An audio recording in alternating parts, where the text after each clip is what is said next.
What's up, everybody? Today we're going to talk about whether Deni Avdija made the right choice by not participating in the pre-Olympic qualifying in FIBA, and we're going to look at the power rankings put out by the Athletic. Was it a snub, or are we where we supposed to be? We're going to talk about that next on Locked On Wizards.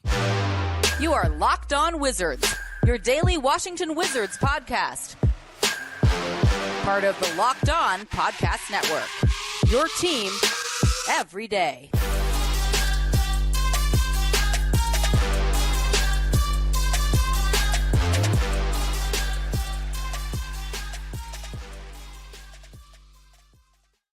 What's good, everybody? It's your boy Brandon Scott again with my guy, the real Ed Oliver. Thank you for making Locked On Wizards your first listen every single day. We are free and available wherever you get your podcasts and on your own YouTube. Part of the Locked On Podcast Network, your team every single day. And today's episode is brought to you by FanDuel, the official sportsbook of Locked On. Make every moment more. Visit FanDuel.com/LockedOn today to get started. So we're going to start out with Deni Avdija. Now, looking at it, he was asked by the team not to participate in the pre-Olympic qualifying tournament with Team Israel. So looking forward, it was a minor injury. It wasn't a significant injury. But, do you think this was a good move by the Wizards, kind of looking out for their investment? Or do you think it would have helped him to play for Team Israel this year? As much as I love seeing players play for their country. I love it. It's a once-in-a-lifetime opportunity, and it means a lot. I know it means a lot to Deni. I know it means a lot to Israel as well. A lot of the subscribers that comment and watch the show, I know they love seeing him play in FIBA. And, we made a video about signing Jared Butler and waiving Quentin Jackson yesterday. There was like 4 or 5 or 6 or 7 comments about Deni. The video wasn't even about Deni. So, we see how passionate his fans and supporters are. But, yeah, this was the right decision by the Washington Wizards front office with Will Dawkins and Schlenk and Michael Winger. And if Deni made the decision to, I think that's the right decision. I know he's so passionate. He wants to play, and he's the best. He gets to play the way that I think you could get the best out of him. Or, when he was getting drafted, that point forward style where he's handing the ball, bringing the ball up, controlling the offense, where we don't see much of that here. But I think this is the right decision. And last year he played through a groin injury and made it even worse. That's what happened last year. I know he's passionate, but he played through that injury that made it worse, and it kind of provided a minor setback for him in training camp. Yes, he did start at the small forward position last year, but still you could see he was just a step slow out there to start the season, and it took him a little while to get going and finally get into that turbo mode that he had for about a week. So I think it's a contract year for him. This is his 4th season. So the last thing you want to do is go into a contract year and give the front office a reason not to give you an extension or a reason not to bring you back or give you the contract that you're looking for the all season. So he's doing the right things, and you got to do what the front office wants you to do. If they want you to train here in DC with their trainers, with the new staff, Brian Keefe and Vanderpool, if they want him to get up shots with him, or his trainer in Israel. He's not going to be training with Drew Hanlon. He's training with somebody else this all season. We talked about how he got worse with Drew Hanlon somehow.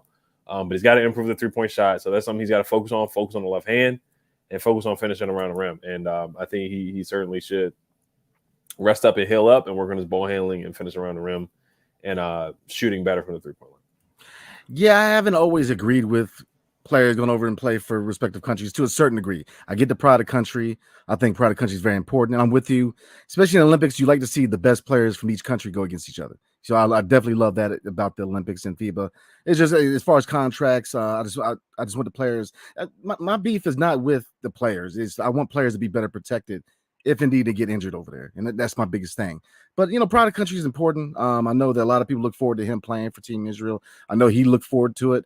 It's just, with contract year, I like the decision.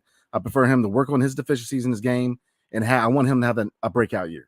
Focus on what you need to work on. The 3-point shot, your left hand, finishing through traffic, stuff like that. If he works in this game, you could see a breakout year, which if you look at the squad, because we're about to talk about the power rankings, but this team's not bad. This team's not complete trash. We're not going to be a playoff team, but if you see breakouts from a few guys, and one of them being Deni Avdija, then this is a very, very fun team to watch, and you're going to see a better team because I fully expect that he should have a breakout if he works on those deficiencies.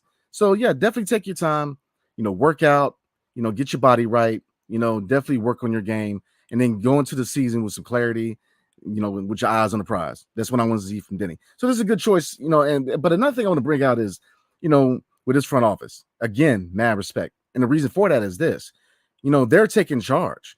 Tommy Shepard it's okay to be a player's guy. You hear a lot with coaches. He's a player's coach or he's a disciplinarian. He was more of a player's GM, and it got him in trouble to a certain degree. You got to be able to be in charge. And this front office has been very clear that they are in charge now. They're making that decision. Because I think it had a lot more to do with the front office saying, look, we're looking after our investment. We got a young guy who is in the contract year that if we work on these certain parts of his offensive game, he very well could break out. I mean, the defense is there. The fact that he can, the ball in his hands is there. The vision as a passer is there. He just needs to work on his shot and his offensive repertoire. So this was a good decision by both parties. I think this is a very responsible decision because everybody's going into this season with some clarity. You haven't always saw that in Wizards land. There's always a storyline. When 2 years ago was all the players come on from the Lakers and how did they mesh with Dinwiddie? And then last year was the guys coming up from Denver. There's always a storyline and Bill was involved. Now you got a clean slate. You got a new entourage. You got now Kyle Kuzma's the guy. Jordan Poole. So they're going into the season with a lot, man. Between him and Jordan Poole, a lot of chips on the shoulders because a lot of people are focused, man. I'm saying right now, Jordan Poole is coming into this year focused, and Deni. I'll say this, man. There's always been a issues with, you're pro or you're con. And the thing is this, man, and I know you feel the same way, is that we both want to see him succeed. A lot of pressure has been put on this young man, from coming into the league with him being a foreign player and being compared to Luka Doncic right off the bat. He already had pressure on him, he's a young man. So he's had a lot of pressure on him. So to a certain degree, he has to have that year to take a lot of hate off his shoulders, to really solidify himself in the NBA and let people know and put people on notice that he's not trash. He definitely could play some ball in the NBA. So this is definitely a big year for Deni, man. So yeah, I'm talking a little bit, but I definitely think it's a good decision on both parts, man. I think it's a really, really smart decision by the organization and Deni. Yeah, they want to protect their asset, and you just got to listen to the front office and be on the same page, man. They did not draft him. So this is, like you said, this is a clean slate for him, and it's a prove it year for him. He's got to prove it to the new front office, and show them that he's worthy of a contract extension. You look at Isaiah Stewart; he just got a 4-year, $64 million extension. Ayo Dosunmu got a 3-year, $21 million deal, which is $7 million a year. So you look at some guys. Ayo Dosunmu was drafted after Deni, so that's not a fair comparison. But you look at Isaiah Stewart. That's a guy who already got a contract extension from Deni's class, that 2020 class. And what is his range? Is it going to be in the mid-level exception kind of range? Is he looking at Rui just got 17 mils? So what can Deni earn this year by having an improved season? So there's a lot of money on the table for this young man. Great defensive player, great defensive versatility. Can guard 1 through 5, 1 through 4. Solid passer, but just has a lot to work on the offensive side of the ball. And I think this season, with you can't blame anybody this year. You can't blame Bill for taking a lot of shots. You can't blame Kuz for taking a lot of shots. Kuz is still gonna be here, so he's gonna take a lot of shots. But you can't blame it on Porzingis getting a lot of shots. Everything's on Deni, man. Everything's on Deni. So I think this is the right decision. It's a minor hip injury. It's not a serious injury, kind of like how that groin was, and he made it even worse. But it's a big year for Deni, so I'm excited to see what this guy does. I'm excited, and I'm a fan of his game. I am. A lot of people say they were haters on Deni, but I'm a fan of his game, and I really want to see him do well. And once again, I think this is the right decision for him to rest up and be ready for the 23-24 season contract year. Same here, man. I'm a big fan. A lot of people think we hate. All we do is point out what he needs to work on. If you really look back last year, Bradley Beal got more smoke than anybody, man. So, we just pointed out what he needs to work on. I really wish this young man well. I really want him to come in the season, with clear vision, ready to work on those deficiencies and break out. I want to see him break out because I think he's a good player, but I want him to be a great player. And that's the thing, he's going to get paid because defense is at a premium right now. If you look at the fact that Marcus Smart got 2 first-round picks, defense is a premium right now. So, just based on defense, he's going to get paid. But the thing is, there's a difference between being a Pat Bev, which is a defensive specialist, and a Mikal Bridges, where he's a guy who can defend at a high level but can stretch the floor. One guy is now being considered a franchise player. Another guy is a journeyman. So that's the thing. You got to add an offensive repertoire if you really want to be on that level is being that guy, because if you're just defense, you're just going to be a Pat Bev and he's going to be all over the NBA. I really want to see him be a dog on the offensive end because, again, it helps his team. If you add another weapon with Jordan Poole, I mean, you're going to have Kyle Kuzma. You see how Kispert goes. You got a lot of weapons. So the pressure, you're taking a lot of pressure off of Jordan Poole too, and size. So, him taking that step helps everybody. So, we're going to get into the team because we're about to talk about the power rankings, the athletics. So do you guys think it's a snub or are we where we should be? But before we do, tonight's episode is brought to you by FanDuel.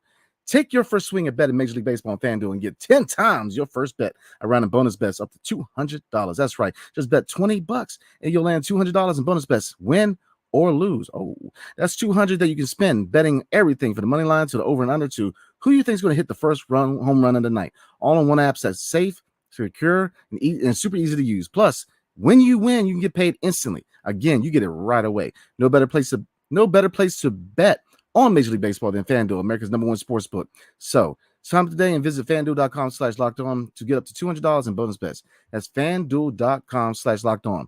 FanDuel, the official partner of Major League Baseball. And thank you for making Locked On Wizards your first listen every day. Every day.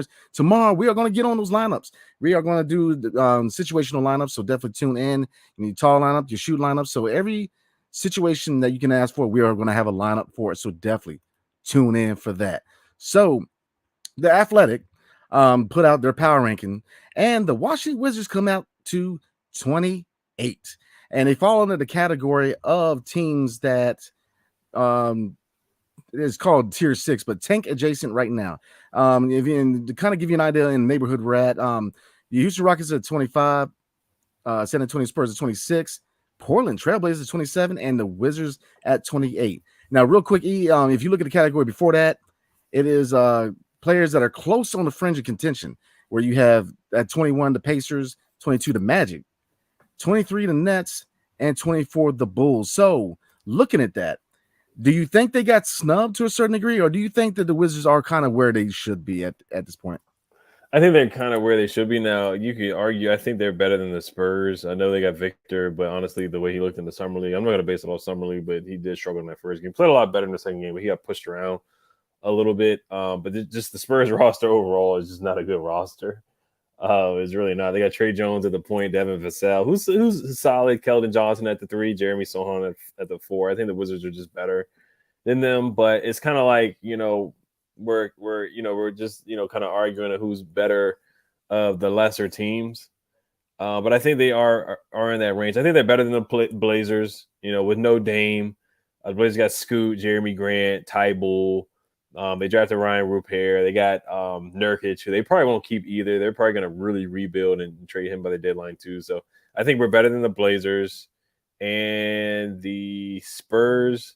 The Rockets are at 26. The Rockets may be a little bit better at this point because I do like I think Jabari Smith's going to play better. I think Jalen Green's going to improve. They got Van Vliet, Dylan Brooks. Sengun is really good. He's only going to get better. So I do think they're marginally better than the Wizards. And then the Wizards they have the Wizards above the Pistons and the Hornets. So I think that's about right. But I think the highest you can really go with this roster right now with no center depth at all, it's Gafford, who gets in foul trouble and can get winded easily. Muscala's behind him. Vucevic, who's a rookie, second-round rookie, right behind him. Kuz at the 4, good scorer. And the Poole at the 2, Tyus Jones, who is a really, really good backup.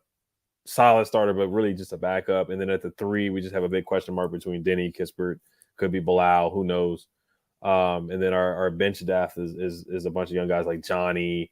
DeLon Wright's another good backup point guard, but we just don't have the star power and the star firepower on this roster. We don't have a lot of bench depth. We don't have a lot of guys that can create for themselves off the bench either that can give you some scoring firepower. And then Wes Unseld Jr. it still feels like he's learning as a coach. I mean, you can always learn as a coach, but it still looks like he's still developing as a coach. And we'll see. This is probably a make or break year for Wes Unseld Jr. or a prove a year for Wes.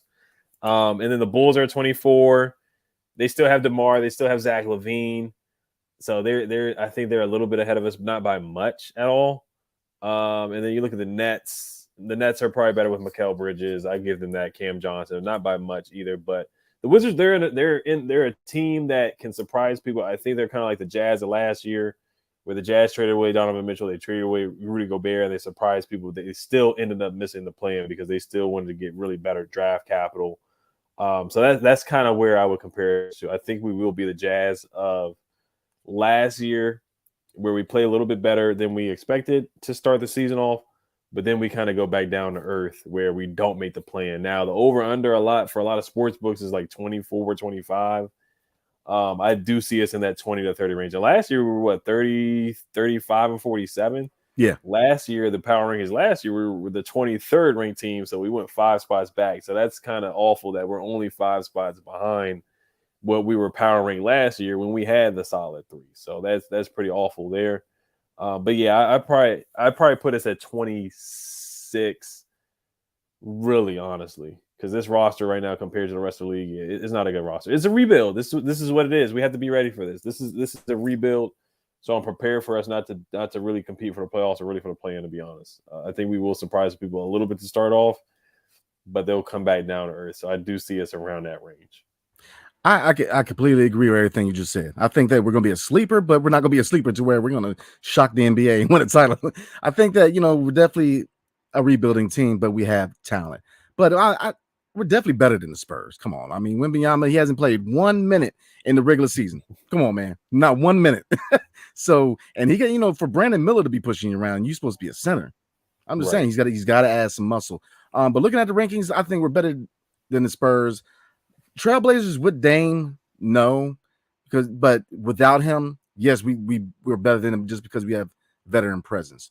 But don't get me wrong, the Trailblazers got a nice young squad, man. Because I'm trying to tell you that backcourt with Scoot Henderson and Shaedon Sharp is going to be nice in the next couple of years, man. But looking at a couple of the other teams, I don't think we're better than the Rockets. They got a lot of young talent, and then when you add Fred VanVleet and Dylan Brooks, Eamon Thompson, Cam Whitmore. Jeff Green's on there now. Former Wizard Aaron Holiday. Yeah. Jabari Smith looked good in the summer league. I think he's gonna lead. He's gonna take a lead. Tari Eason's really good too. Yeah, absolutely. I mean, they're a sleeper in the West, man. Mm-hmm. Chicago, like you said, when you got Levine, Vucevic,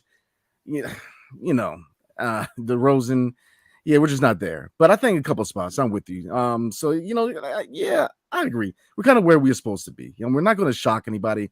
I think we're going to be a little better than people think we're going to be, but we're still going to be challenging for a top 5 pick, which is where we want to be. Here's the thing. We said this for a while now. Before Bill was moved, he said, look, there's a likelihood that a new front office is going to start a rebuild. Everything unfolded. We got a little better. We got pieces that, you can look forward to in the future. I believe we have our franchise point guard of the future. That's my opinion. We got young talent, but we're definitely in the rebuild. So people have to, buckle up, get ready. Because it's going to be a hard year, man. We're going to lose a lot of games, which the biggest, really you don't look at wins and losses. The biggest wins for us is progression of young talent. Does Kispert take that step? Which, talking about Kispert, he kind of is what he is. He's a shooting specialist who, he can drive to the lane, but he's not a guy who's going to lock anybody down to 2 or 3. He's a shooter. Johnny, does he take that step? Does he get more confidence on his offensive game? Bilal, does he take? We have a lot of young talent. So progression of our young talent is going to be the wins for this team. So I'm not going to say it's too much of a snub, but here's the thing with that whole you got to spend 90% of your cap. I mean, a lot of teams that were slated to be bad are not going to be so bad, man. I mean, we were just talking about it. Houston. I mean, say what you want about the West, man. Obviously, Phoenix and Golden State and Denver, they're the headliners of the Western Conference. But look, Houston ain't too far. But I mean, look, a couple of years, they're going to be a force, man. I'm saying right now, especially if they can find a daggone point guard. But and hopefully, I don't know if they're going to play Eamon Thompson there, but we'll see. But it's not too much stuff. We are where we are. We're a team that is going to be a fun to watch trash team. I mean, we're not going to be very good, but we're going to be fun to watch. So, I mean, Ted just got those new seats, the new seating area where there's a bunch of money to sit there. You're going to get served food and drinks and all kinds of stuff. VIP section in Capital One Arena in the 100 section. But no, you're 100% right. I mean, the goal is to evaluate the young talent. See what you got in Bilal. See what you got in Jordan Poole. See what you got in Vucevic if he plays. Pat Baldwin, Ryan Rollins, all the young talent that you just got in the offseason, and really to get draft capital and get assets. That's what the goal is this season. The goal isn't really to make the playoffs or the plan right now. The goal is to get as many assets as you can get. Evaluate Deni. It's a contract season for him, so you want to know what you're going to do with him in the future. Same thing with Corey Kispert, Johnny Davis, all the guys that Tommy Shepard drafted. You want to just get a feel of how they play and what you're going to do with them next. And then the veterans, what are you going to do with them? Are you going to trade them? How much capital can you get for them? Same thing with Kyle Kuzma. That's what they see. The goal is not to make the playoffs or try to make a chase for the plan like Tommy Shepard was. The goal is to evaluate and assess. Just get a feel of what you got. Will Dawkins is going to evaluate, and you go from there. So the power rankings, it's not really a big deal to us right now. It's a rebuilding season, and Will Dawkins in the front office, they're just trying to get acclimated and evaluate this roster for the future. Yeah, I agree. But there's one factor to look at real quick before we roll, man. There's new shares in town for both the Wizards and the Commanders. So, I mean, I know we ain't talking about football, but, we were talking about Chase and Ron Rivera. It's very similar to Wes Unseld and Deni Avdija. You got in Deni, you got a young guy who he needs to take that step to get paid. So, yeah, it's a rebuild year, and you're looking at progression of young talent. But look, Wes, even so, they got to see something for him because, again, they didn't hire him. There's no connection to Wes. Now, he's connected to the franchise through his dad, but, we've been saying, look, name gets you only so far. You can't be trash and have that name and expect to have a job. You got to perform. How did his dad get to that prominence? He won an MVP. He won the only title we got. So he's got that, that. So looking at that, there's people that need to step up. But again, we're going to be fun to watch. It's going to be hard as far as wins and losses, but I'm ready, man. I'm intrigued. I'm actually excited to see these young guys play, man. That was my favorite part of the last 10 games last year was like, we both said it, man, that finally we get to see these young guys play. So I want to see how these young guys do, man. I want to see. I'm really interested to see Bilal and Johnny and these young guys, man. So Jordan Poole too, man. Can he make an all-star team? I mean, Lauri Markkanen, nobody thought he was going to make an all-star team last year, but Jordan Poole, he's going to get the keys to the car, and he's going to be able to make a leap and kind of just really play his own game and really show out. And the offense is going to really run through him and Kuz. Absolutely. So the youth movement is in the 202. So we're going to go ahead and call it there. Definitely appreciate everybody, as usual, for tuning in and watching us. Definitely spend your time with us and chop it up basketball. Thank you for making Locked On Wizards your first listen every day. Every day or tomorrow, we're going to do lineups. So definitely look at your own lineups. Who do you think should be in a tall lineup? Who do you think should be on a shooting lineup? So definitely let us know. Like, subscribe, comment below. Anywhere you get your podcast, 5-star review is much appreciated. So again, appreciate y'all. Hope everybody has a good evening. Hail to the Wizards and peace. Have a good night, everybody.